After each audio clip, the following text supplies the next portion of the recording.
So let's talk about our dear friends at the CBC, Canada's state broadcaster. You know, the ones that take $1.2 billion a year from your pocket and mine and claim it's to be the gold standard of impartial journalism? This week, the government confirmed a foreign information operation.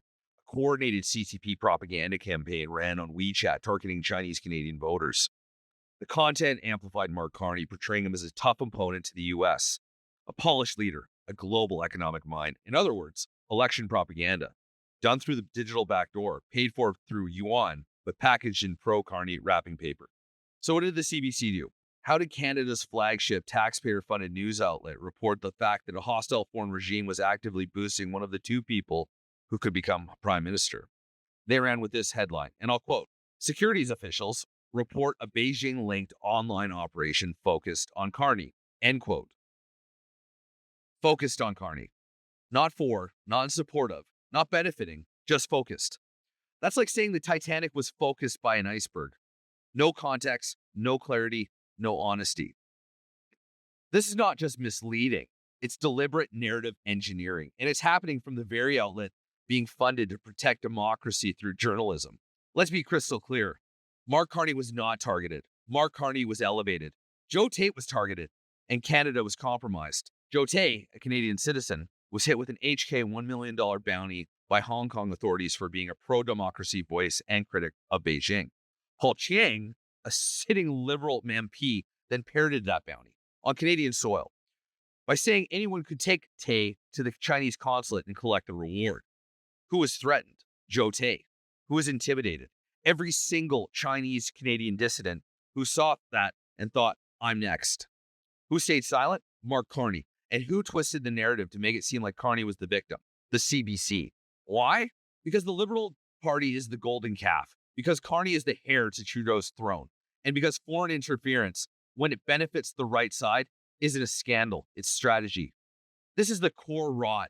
The media class, the bureaucrats, and the political elite don't fear the CCP interference because they're no longer on the receiving end of it. They're riding it.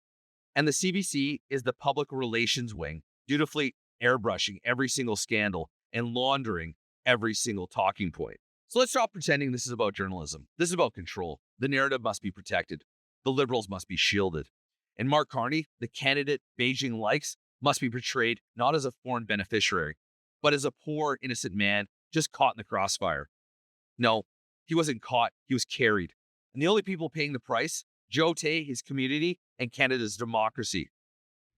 This election isn't a choice between red and blue. It's a choice between a country that stands tall and a country that kneels, between sovereignty and submission, between Canada and a liberal swamp. Let's not sugarcoat it. Voting Liberal in 2025 is a vote for decay. It's a vote to keep propping up media outlets that feed you and your grandparents' state-funded propaganda with your own tax dollars. It's a vote to keep $1.2 billion flowing to the CBC, not to tell the truth, but to bury it. It's a vote to defend $60 million QR code called ArriveCan. It's a vote for CCP police stations on Canadian soil threatening immigrants who fled communism. It's a vote for Sustainable Development Technologies Canada, a glorified slush fund to bankroll liberal cronies in the name of saving the planet so they can sell out our country. And yes, it's even a vote that empowers the Joe Bidens, the Hillary Clintons, and the globalist class that sees Canada as nothing more than America's polite satellite state. You want a sovereign Canada? Then vote like it. Because right now, the choice is globalism or country.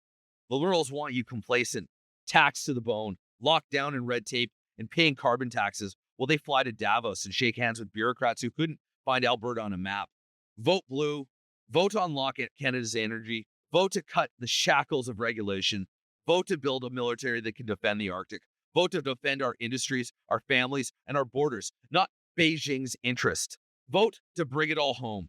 Because if we don't fight now, we might not have a country left to fight for later. This time, we vote for like our future depends on it, because it does.